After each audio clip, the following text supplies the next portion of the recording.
ठीक है, article 15 clause 2 देख रहे थे।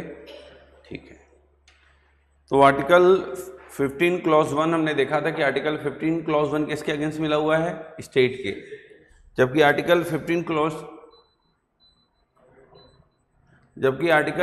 क्लॉज 2 स्टेट के और प्राइवेट इंडिविजुअल्स के दोनों के ही अगेंस्ट मिला हुआ है। यस, जो पहले के ज़माने में चला आ रहा था कि एक वर्ग है वो यहाँ नहीं आएगा, ये नहीं कर सकता, हमारे साथ नहीं बैठ सकता, वगैरह वगैरह, इस अंतर को समाप्त करने के लिए आर्टिकल 15 क्लॉज 2 हमारे संविधान में क्या किया गया, जोड़ा गया। बहुत दिन बाद दिख रहे हो है? कम एग्ज़ाम था, अच्छा अच्छा, किस चीज़ का, बीएड वगैरह कर रहे हो क्या? अच्छा, कॉलेज, ठीक ठीक। तो जैसे पहले लोगों को कुएं से पानी भरने ना देना, तालाबों में नहाने ना देना, ये सारे कार्य किए जाते थे कुछ वर्ग के खिलाफ, तो उनको बचाने के लिए, उनकी सुरक्षा के लिए, उनको अधिकार देने के लिए आर्टिकल 15 क्लॉज 2 में क्लियर इस शब्दों को लिखा गया। यस, तो हम आर्टिकल 15 क्लॉज 2 लिख रहे थे, आई थिंक। यस, तो उसमें पहला पॉइंट लिखिएगा ए भी डलवा रहा था, ए लिख रहे थे, है ना। एक्सेस टू शॉप्स लिखिएगा, access to shops, public restaurants,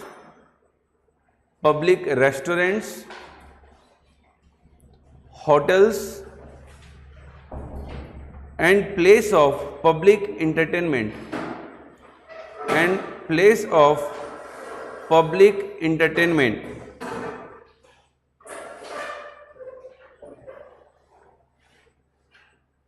B point लिखिएगा, पॉइंट बी, सेकेंड, इंग्लिश में ही, point B, the use of wells, tanks, city of tank किसे कहा जाता है छत्तीसगढ़ में? यस, तालाबों का शहर। और भारत में भोपाल को tanks, wells, tanks, bathing ghats, road and place of public resort maintained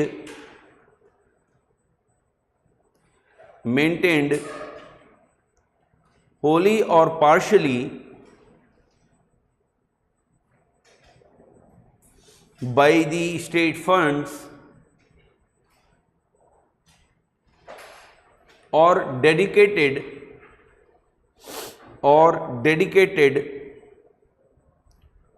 to the use of general public,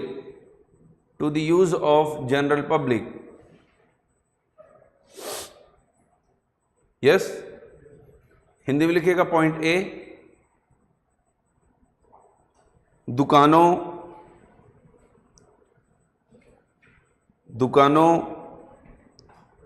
सार्वजनिक भोजनालयों,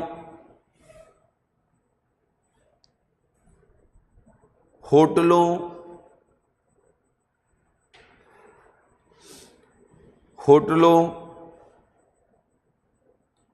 एवं सार्वजनिक मनोरंजन के स्थानों में प्रवेश,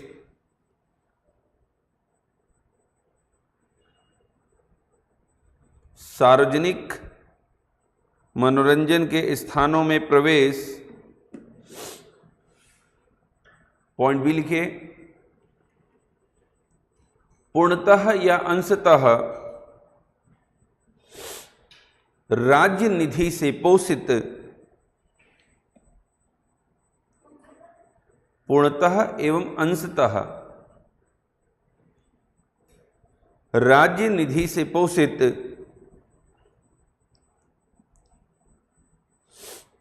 एवं साधारण जनता के प्रयोग के लिए, साधारण जनता के प्रयोग के लिए समर्पित कुओं, तालाबों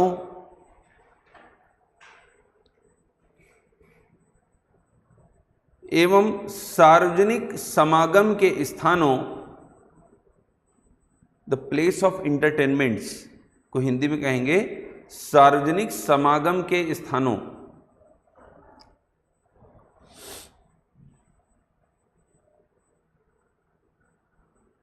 के उपयोग के संबंध में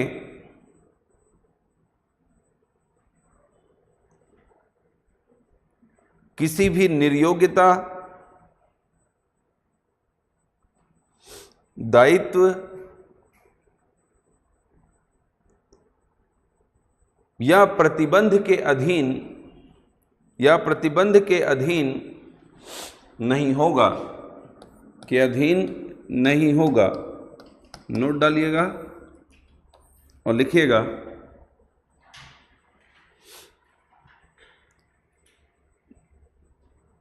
this provision prohibits discrimination both by the state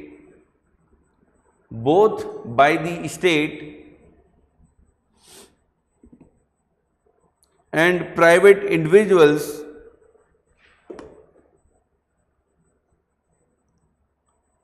while the Article 15 Clause 1 prohibits discriminations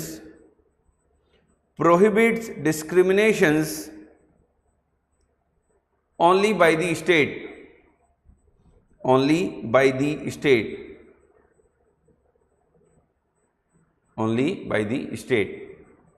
Hindi में लिखेगा यह प्रावधान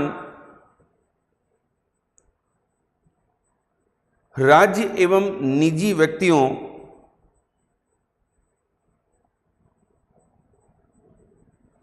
दोनों के द्वारा किए जा रहे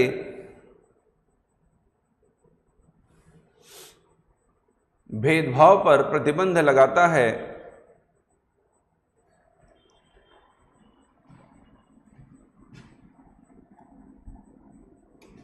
जबकि अनुच्छेद 15 क्लॉज 1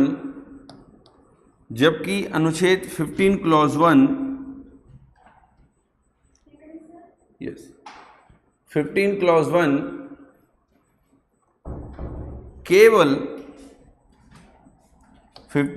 1 केवल राज्य पर प्रतिबंध लगाता है, आज पहली क्लास है आपकी, क्लियर हो पा रहा है? अब देखिए आप भी समझिएगा मैडम, आर्टिकल 15 में एक तरफ आर्टिकल 15 का जो पहला पॉइंट है ये कहता है कि जो सरकार है, जो राज्य है, वो किसी व्यक्ति से क्या नहीं करेगी, भेदभाव नहीं करेगी। हाँ या ना? क्लियर हो पा रहा है? कोई भेदभाव नहीं होगा, स्टेट या राज्य या फिर सरकार किसी से भी कोई भेदभाव नहीं करेगी, ना कोई कानून बनाने में, ना किसी कानून को लागू करने में। यस, और यदि कोई कानून किसी भी प्रावधान किसी भी प्रावधान को लेकर एक वर्ग के अंदर या एक अलग अलग वर्गों के भीतर भेदभाव कर रहा है, तो उसको लेकर हम कहां जाने का अधिकार रखते हैं? न्यायपालिका जाने का अधिकार रखते हैं। यस, जैसे मैं अभी छत्तीसगढ़ सरकार के एक पॉलिसी को, हाँ या ना, छत्तीसगढ़ की सरकार की एक पॉलिसी है जिसमें मुझे भेदभाव नजर आ रही है, डिस्क्रिमिनेशन, हाँ या ना। क्या नजर आ रही है? डिस्क्रिमिनेशन, भेदभाव। तो ये जो सरकार की पॉलिसी है छत्तीसगढ़ सरकार की, उसको अगर मैं तुलना केंद्रीय कानून या केंद्रीय नीतियों से करूं या अन्य राज्यों से करूं, तो उसमें मुझे भेदभाव नजर आता है कि छत्तीसगढ़ सरकार की वो पॉलिसी दो लोगों के बीच अंतर दिखा रही है। तो उस पॉलिसी को, सरकार की उस नीति को मैं हाईकोर्ट के माध्यम से क्या करवा सकता हूं? निरस्त। आ रहा है समझ? अगर न्यायपालिका को यह लगता है कि जो मैं बात कर रहा हूं वो सही है, इससे सचमुच भेदभाव हो रहा है, तो न्यायपालिका उस पूरे नीति को जो सरकार ने लागू की होगी उसे ही अमान्य घोषित कर देगी। आ रहा है समझ? तो अनुच्छेद 15 क्लॉज 1 या 15 का जो पहला पॉइंट है वो कहता है कि सरकार अर्थात राज्य किसी से कोई भेदभाव नहीं करेगी किसी भी आधार पर। हाँ या ना? 15 क्लॉज 2 जो है, 15 का जो दूसरा पॉइंट है वो ये कहता है कि भैया राज्य जो है अर्थात सरकार तो भेदभाव नहीं करेगी, पर साथ ही साथ आप भी नहीं करेंगे किसी के साथ भेदभाव, हम भी नहीं कर सकते। अगर हम भेदभाव करेंगे तो हमारे खिलाफ भी हमें भी सजा मिल सकती है। हाँ या ना? तो हम सरकार भी नहीं करेगी और निजी व्यक्ति मतलब हम प्राइवेट इंडिविजुअल्स हम भी नहीं कर सकते।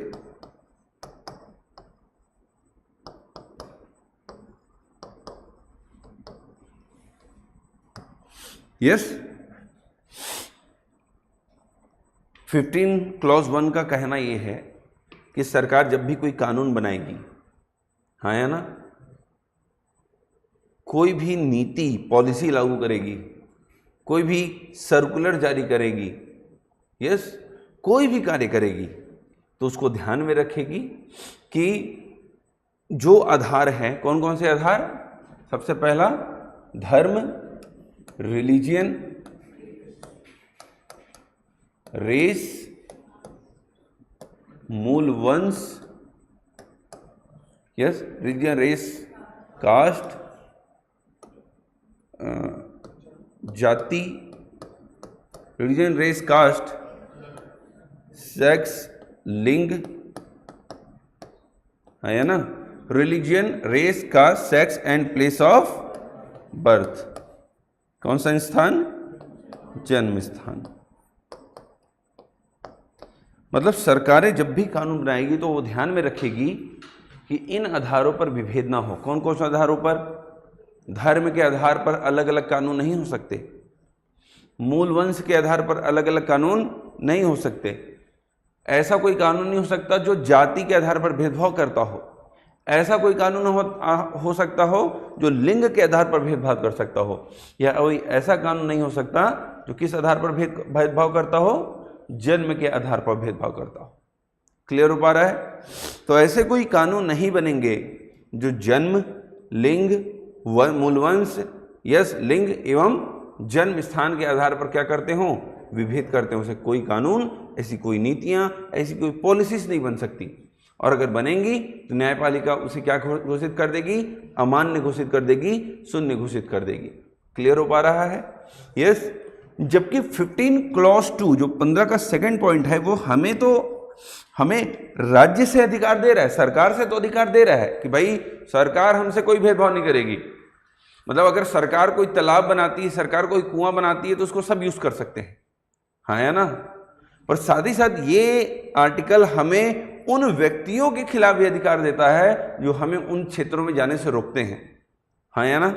जैसे एग्जाम्पल के लिए कि कोई ऐसा गांव है जहां पर कुछ वर्ग के लोग ही निवास कर रहे थे, अब वहां पर कुछ अन्य वर्ग के लोग भी रहने आ गए, तो अब जो पहले जो वहां पर रह रहे थे वो अन्य वर्गों को बोल रहे नहीं नहीं, तुम यहां तालाब से पानी नहीं भरोगे, तुम यहां कुआं से पानी नहीं लोगे, वगैरह वगैरह, यस। तो उन पर प्रतिबंध लगाए जा रहे हैं और ऐसा नहीं किया जा सकता। क्लियर हो पा रहा है? ये कौन रोकता है? 15 क्लॉज 2। समझ में आ रहा है? मतलब कोई भी सार्वजनिक स्थान, अगर आप किसी होटल में जा रहे हैं खाना खाने, अगर आपको कोई रोक दे किस आधार पर कि तुम इस धर्म के हो, नहीं आने देंगे, तो ऐसा नहीं कर सकते वो। मूल वंश, जाति, लिंग, जन्म स्थान आदि के आधार पर कोई भी होटल्स हो, कोई भी रेस्टोरेंट्स हो, कोई भी पब्लिक प्लेस की जगह हो, वहाँ पर आपको नहीं रोका जा सकता, कोई भी नहीं रोक सकता। ठीक है, जैसे हिमाचल प्रदेश में कोई एक रेस्टोरेंट है जहाँ पर इंडियंस को ही अलाउ नहीं किया जाता था। समझ पा रहे हैं आप लोग? केवल फॉरेनर्स अलाउड थे वहाँ पर, इंडियंस भी अलाउड नहीं थे। तो ये तो सीधे सीधे बात रेसिज्म का आ गया, मूल वंश का आ गया। यस, जब ये चीज जानकारी न्यूज में आई वगैरह वगैरह हुई, जांच बैठी, तो फिर उस होटल, उस रेस्टोरेंट के खिलाफ क्या लिया गया? एक्शन लिया गया। मतलब कोई ऐसा होटल या रेस्टोरेंट नहीं कह सकता कि नहीं मैं केवल विदेशियों को एंट्री दूंगा, भारतीयों को नहीं दूंगा। मूल वंश के आधार पर अगर वो प्लेस पब्लिक प्लेस है वो, यस, तो वहां पर आप आने जाने से किसी को मना नहीं कर सकते। समझ में आ रहा है? क्लियर है? अब जैसे आप पुडुचेरी जाएंगे तो वहां पर कुछ बीचेस हैं जहां पर कुछ रिस्ट्रिक्शंस जरूर हैं। आप जा सकते हैं पर उसके लिए टिकट्स हैं, प्रॉपर ड्रेस कोड है, सारी चीजें हैं, हाँ या ना, कई रूल्स हैं, उसके बाद आप उस बीच में जा पाएंगे, क्योंकि बेसिकली वहां पर मैक्सिमम फॉरेनर्स हैं। यस, और हम इंडियंस उनके साथ रहने के आदी नहीं हैं, तो कई बार कुछ चीजें ऐसी हैं। आ रहा है? क्लियर हो पा रहा है? ठीक। नेक्स्ट।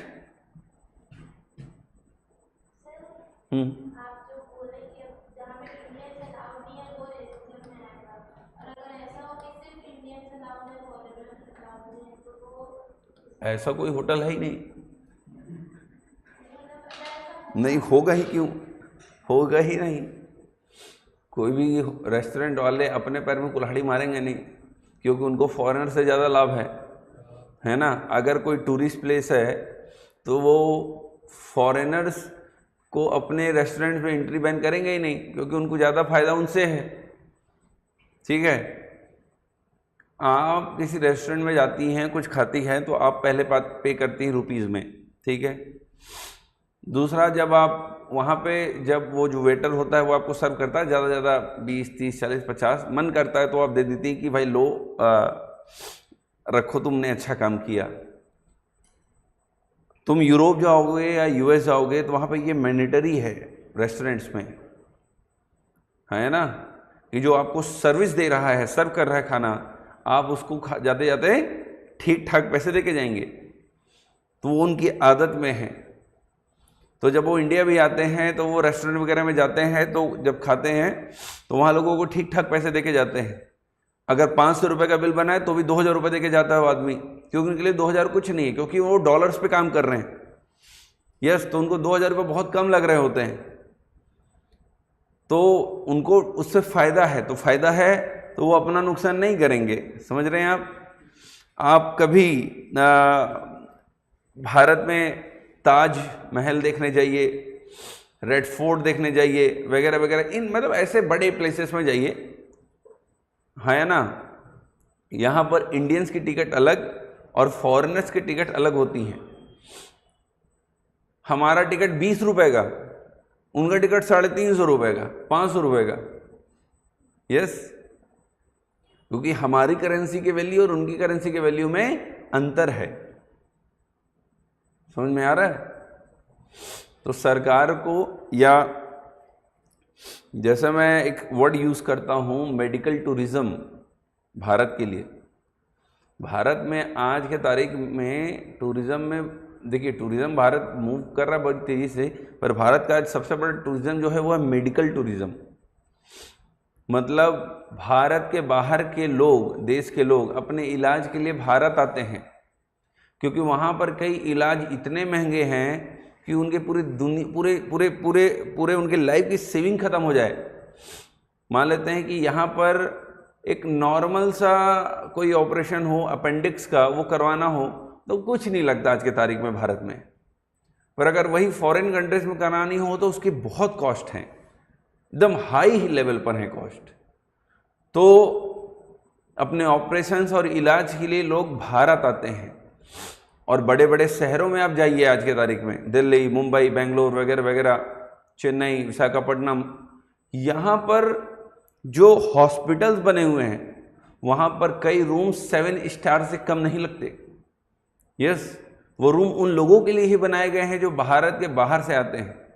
और जब लोग भारत के बाहर से आते हैं, चलो इलाज करवा लेते हैं, हाँ या ना, तो डॉक्टर को दिखाते हैं, डॉक्टर ने बोला उन्हें कि 3 दिन बाद ऑपरेशन करेंगे, 4 दिन बाद करेंगे, 1 हफ्ते बाद करेंगे। तो फिर वो सोचते हैं 1 हफ्ते बाद करेंगे, चलो दिल्ली है फिर दिल्ली घूम लेते हैं, आगरा घूम लेते हैं वगैरह वगैरह, हाँ या ना। इस तरीके से वो हॉस्पिटल का इलाज भारत को का भ्रमण करवा देता है उनको। यस, तो ये टूरिज्म बहुत तेजी से बढ़ रहा है भारत में, समझ रहे हैं। तो इसीलिए बड़े बड़े शहरों में जाकर आप देखेंगे तो आज की तारीख में हॉस्पिटल 7 स्टार होटल से कम नहीं दिखाई देते। हॉस्पिटल्स में ये हॉस्पिटल है, ये वाली बात। यस, इवन बिलासपुर में भी आप देखिए कई हॉस्पिटल्स ऐसे हैं, हाँ या ना, जहाँ पर मैं जानता हूँ कि कई लड़के रात को केवल उस हॉस्पिटल में कुछ खाने जाते हैं क्योंकि वहाँ का कैफे इतना अच्छा है। एक व्यापार विहार में एलाइट करके हॉस्पिटल आपने देखा होगा, हाँ या ना, वहाँ लोग बताते हैं, मैं खाया तो नहीं हूँ, बताते हैं कि मैगी बड़ी अच्छी मिलती है। तो रात को 2 बजे 3 बजे हम मैगी खाने चले जाते हैं, ये वाली रहती है। तो इस टाइप के, तो मतलब वो हॉस्पिटल कम रेस्टोरेंट ज़्यादा हो गए हैं आज के तारीख में। ठीक है, चलिए नेक्स्ट हेडिंग बनाइए, आर्टिकल 15 क्लॉज 3, 15 का 3rd पॉइंट। अब मैं अभी ये कह रहा था कि भाई राज्य विभेद नहीं करेगी, सरकार किसी के साथ विभेद नहीं करेगी। किस आधार पर?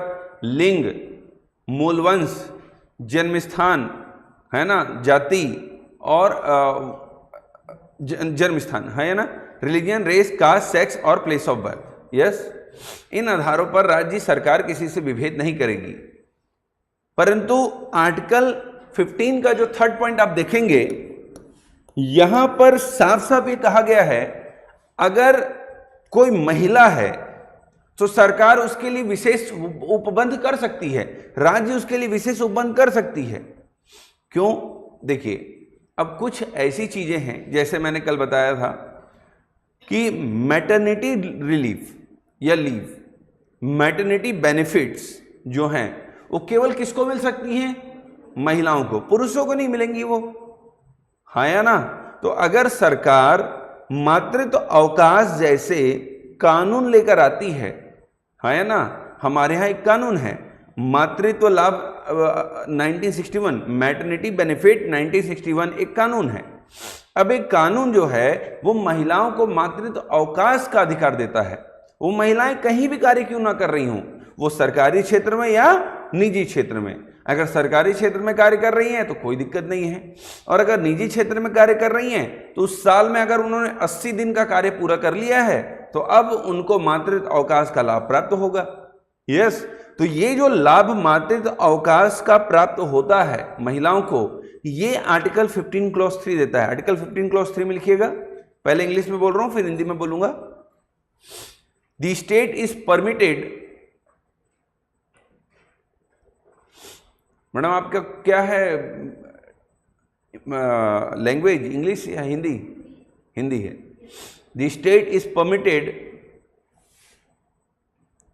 To make any special provisions, the state is permitted to make any special provision for the women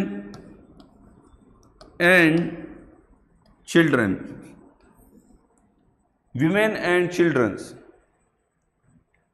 राज्य को, हिंदी में लिखिएगा, राज्य को यह अधिकार है कि वह महिलाओं एवं बच्चों के लिए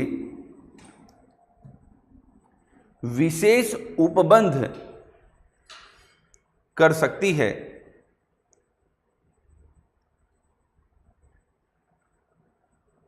ठीक है, उदाहरण लिख लीजिए कुछ। सबसे पहले मातृत्व अवकाश, मैटरनिटी लीव,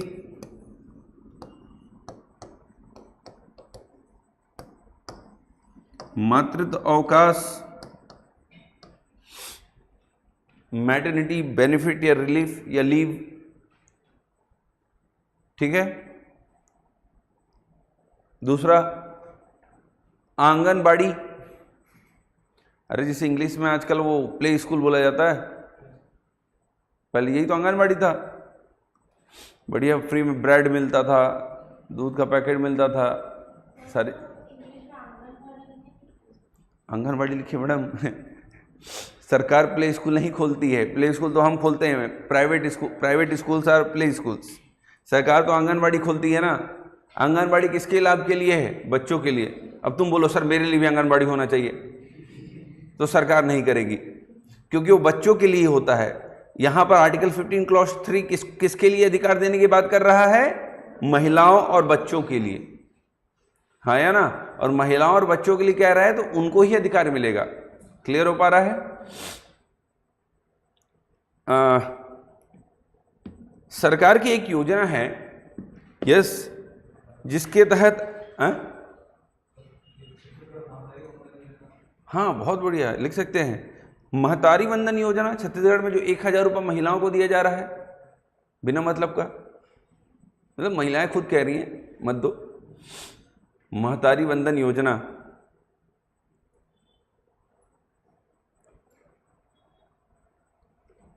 यस।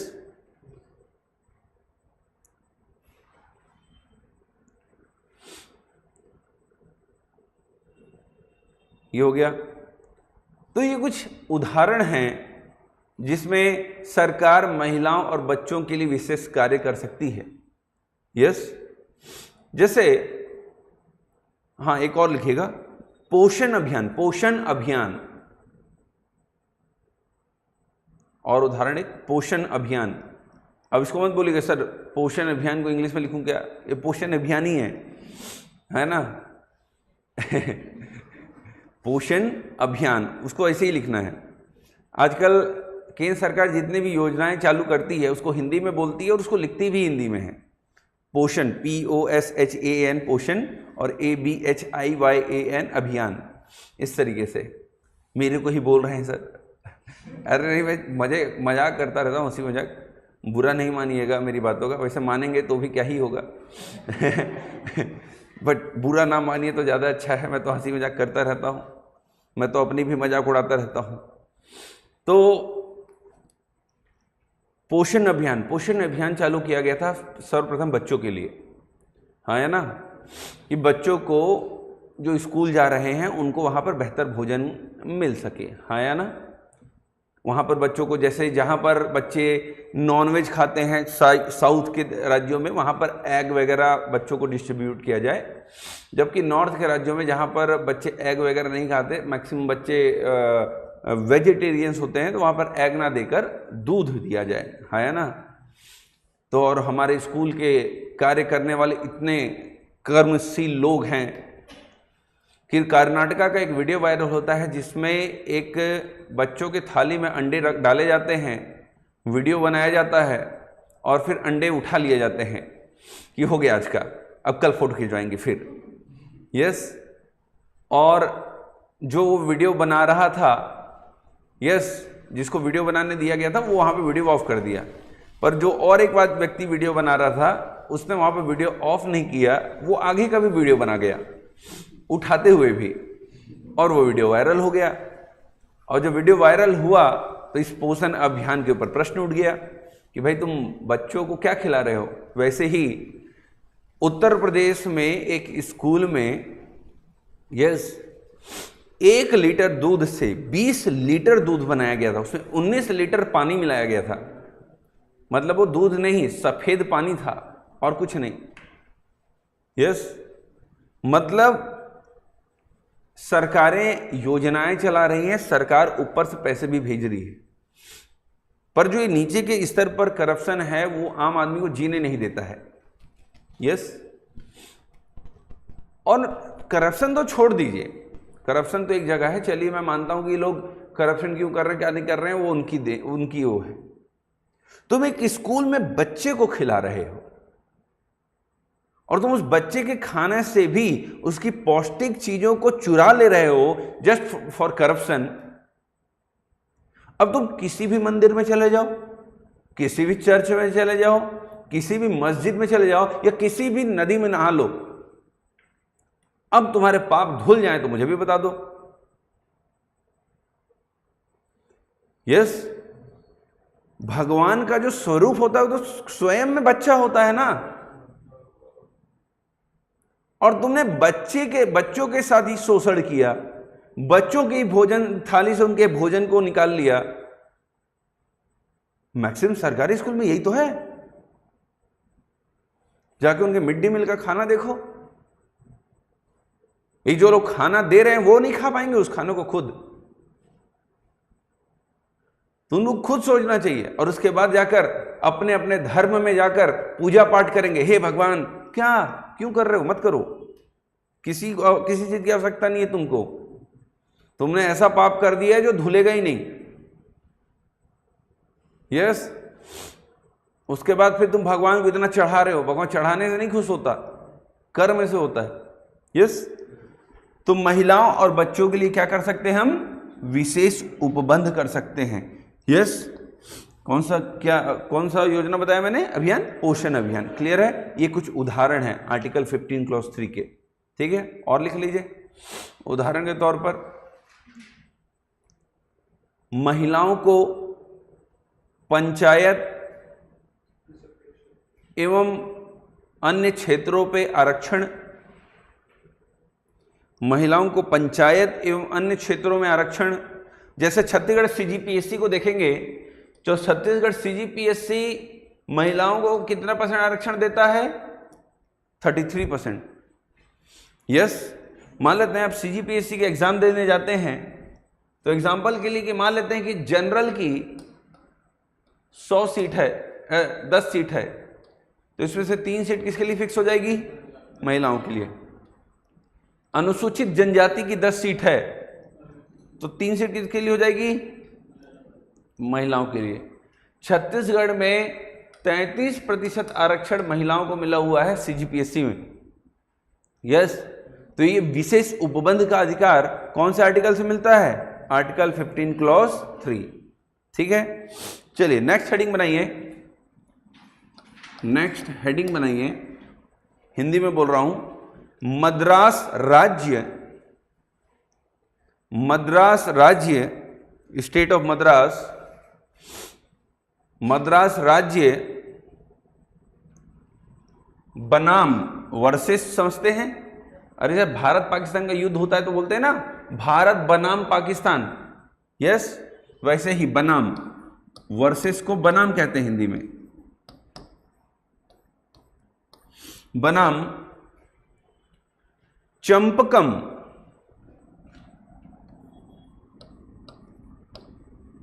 चंपकम ये एक लड़की का नाम है। Yes, Champakam दोरई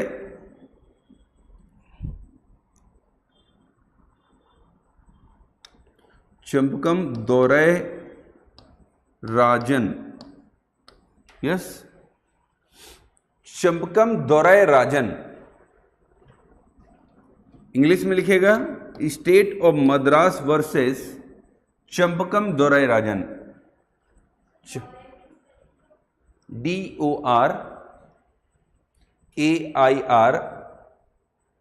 DORAIR AJAN, Dorai Rajan. Dorai DORAIRAJAN, Rajan. ठीक है, एक लड़की का नाम है जो तमिलनाडु की थी। हाँ या ना, चंपकम दोरई राजन। ये केस है सुप्रीम कोर्ट का जो आप पढ़ रहे हैं।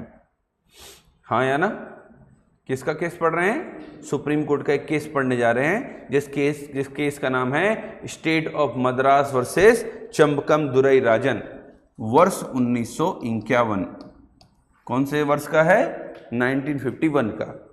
ठीक है, इस बाद में इस केस में क्या हुआ था सुनिए। हुआ क्या, शुरुआत कहां से हुई? वर्ष 1948 में मद्रास गवर्नमेंट, जो अब तमिलनाडु हो चुका है, हाँ या ना, मद्रास गवर्नमेंट ने एक गवर्नमेंट ऑर्डर पास किया, सरकारी आदेश पास किया, जिसे मैं लिखवा दूंगा कम्युनल गवर्नमेंट ऑर्डर कहा जाता था, कहा गया है ना, सांप्रदायिक सरकारी आदेश का नाम दिया गया उसे।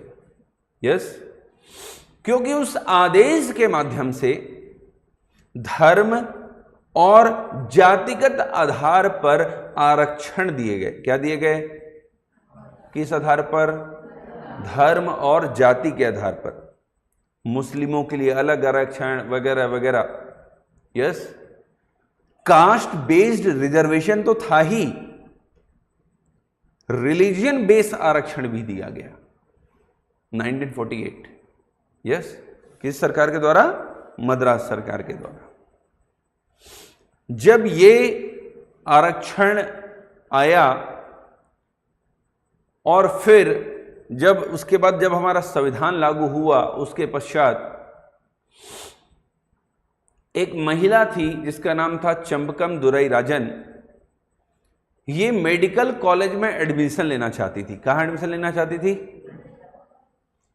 पर क्योंकि सरकारी या मद्रास सरकार के आरक्षण की वजह से, धर्म और जाति के आरक्षण की वजह से इनको मेडिकल कॉलेज में सीट नहीं मिल पाई। यस, जब इनको सीट नहीं मिल पाई तो इन्होंने चैलेंज कर दिया इस सरकार के आदेश को मद्रास हाईकोर्ट में। कहाँ चैलेंज किया? मद्रास हाईकोर्ट में। मद्रास हाईकोर्ट ने भी चंबकम दुरई राजन का पक्ष लिया और मद्रास सरकार के इस आदेश को अमान्य घोषित किया कि नहीं, ये गलत है, ये आदेश नहीं हो सकता, धर्म और जाति के आधार पर आरक्षण नहीं हो सकते। आया ना? उसके बाद मद्रास सरकार ने इसे चैलेंज किया। कहां? सुप्रीम कोर्ट में। कहां चैलेंज किया? सुप्रीम कोर्ट में। और वही केस आप पढ़ रहे हैं। कौन सा केस? मद्रास सरकार बनाम Champakam Durai Rajan, state of Madras versus Champakam Durai Rajan. आया ना? तो इसको चैलेंज किया गया सुप्रीम कोर्ट में मद्रास सरकार के द्वारा कि मद्रास हाई कोर्ट ने गलत आदेश दिया है और हमारे द्वारा दिया गया आरक्षण सही है। यस, सुप्रीम कोर्ट ने मद्रास हाई कोर्ट द्वारा दिए गए जजमेंट को सही ठहराया और बोला ये जो आपने सांप्रदायिक आदेश पारित किया है ये हमारे मौलिक अधिकारों का उल्लंघन करता है, अर्थात यह आर्टिकल 15 क्लॉज 1 का उल्लंघन करता है। किसका उल्लंघन करता है? अनुच्छेद 15(1) का। क्यों 15(1) का? क्योंकि 15(1) कहता है कि धर्म और जाति के आधार पर विभेद नहीं हो सकते थे और मद्रास सरकार ने किस आधार पर विभेद कर दिया? धर्म और जाति के आधार पर विभेद किया था।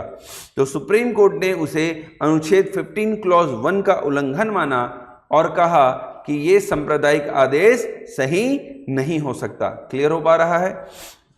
हाँ या ना? यस। तो सरकार ने, तो देखिए 1948 में, लिखिएगा 1948 में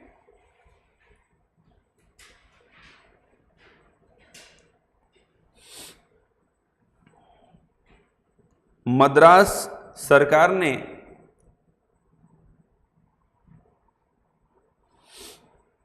एक सांप्रदायिक आदेश पारित किया जिसके तहत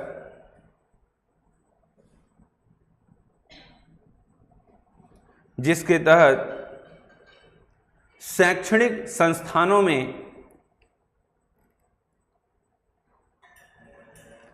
जाति एवं धर्म के आधार पर सीटें आरक्षित की गई थी।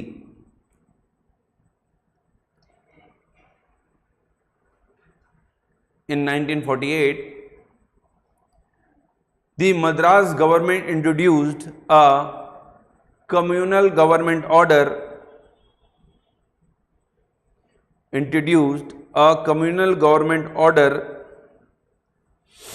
which reserved seats in educational institutions based on caste and religion, based on caste and religion। ठीक है, देखिए गवर्नमेंट ऑर्डर पास किया मद्रास गवर्नमेंट ने, यस एंड नो। जब चंबकम दुरई राजन को मेडिकल कॉलेज में एडमिशन नहीं मिला तो इसे उन्होंने कहां चैलेंज किया? मद्रास हाई कोर्ट में। वो वहां से भी जीत गई तो उनके खिलाफ सरकार कहां चली गई? सुप्रीम कोर्ट में। कहां चली गई? सुप्रीम कोर्ट में। और सुप्रीम कोर्ट ने निर्णय दिया कि सरकार ने ये जो आदेश पारित किया था ये अमान्य घोषित किया जाता है, नल एंड वॉइड घोषित किया जाता है, क्योंकि ये कौन से अनुच्छेद का उल्लंघन करता है? अनुच्छेद 15 क्लॉज 1 का। क्लियर हो पा रहा है? अब देखिए क्या होता है कि बच्चों को या तो आप कुछ दीजिए मत, हाँ या ना, या फिर अगर आपने अपने बच्चों को लॉलीपॉप दे दिया और बच्चे खा रहे थे और आधे में तुम छीन लो, खिला दे, नहीं खाएगा, तो फिर तो बवाल होने वाला है। कुछ यही चीज हुई मद्रास में। एक बार लोगों को आरक्षण का लाभ मिल गया तो अब वो उसको नहीं छोड़ना चाहेंगे। तो जब आरक्षण का लाभ मिल गया और सुप्रीम कोर्ट ने उस आरक्षण को समाप्त कर दिया तो वहां के लोगों ने बवाल करना चालू कर दिया, क्योंकि उनको एक बार आरक्षण का लाभ मिल चुका था। और उस समय साउथ की सरकारों का केंद्र में बहुत दबाव हुआ करता था, अच्छी पहुंच हुआ करती थी साउथ के नेताओं की दिल्ली तक। तो फिर साउथ के बहुत सारे पॉलिटिकल पार्टी के नेता जवाहरलाल नेहरू जी से मिलने आए। उन्होंने कहा कि सुप्रीम कोर्ट ने तो आरक्षण को निरस्त कर दिया, हम मद्रास में आरक्षण दे रहे थे धर्म और जाति के आधार पर, और अब जनता हमसे उस चीज की मांग कर रही है और हम दे नहीं पा रहे क्योंकि सुप्रीम कोर्ट ने निरस्त कर दिया। तो कृपया करके कुछ करिए। तो सुप्रीम कोर्ट के इस निर्णय को अमान्य घोषित करने के लिए, नल एंड वॉइड करने के लिए, यस, संसद ने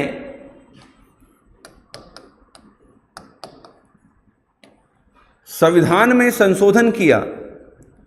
प्रथम फर्स्ट कॉन्स्टिट्यूशनल अमेंडमेंट एक्ट 1951, प्रथम संविधान संशोधन अधिनियम 1951, और इसके द्वारा एक नया आर्टिकल जोड़ा भारतीय संविधान में, आर्टिकल 15 क्लॉज 4, ताकि उस आरक्षण को जिंदा किया जा सके। यस, कौन सा आर्टिकल जोड़ा गया? आर्टिकल 15 क्लॉज 4 जोड़ा गया। यस, कौन से संविधान संशोधन से? प्रथम संविधान संशोधन से। क्लियर हो पा रहा है? ठीक है, इसको मैं कराऊंगा कल। आज मैं थोड़ा सा जल्दी निकलूंगा। यस, कल फिर मैं लंबा क्लास लूंगा, आज मैं थोड़ा सा जल्दी जाना है।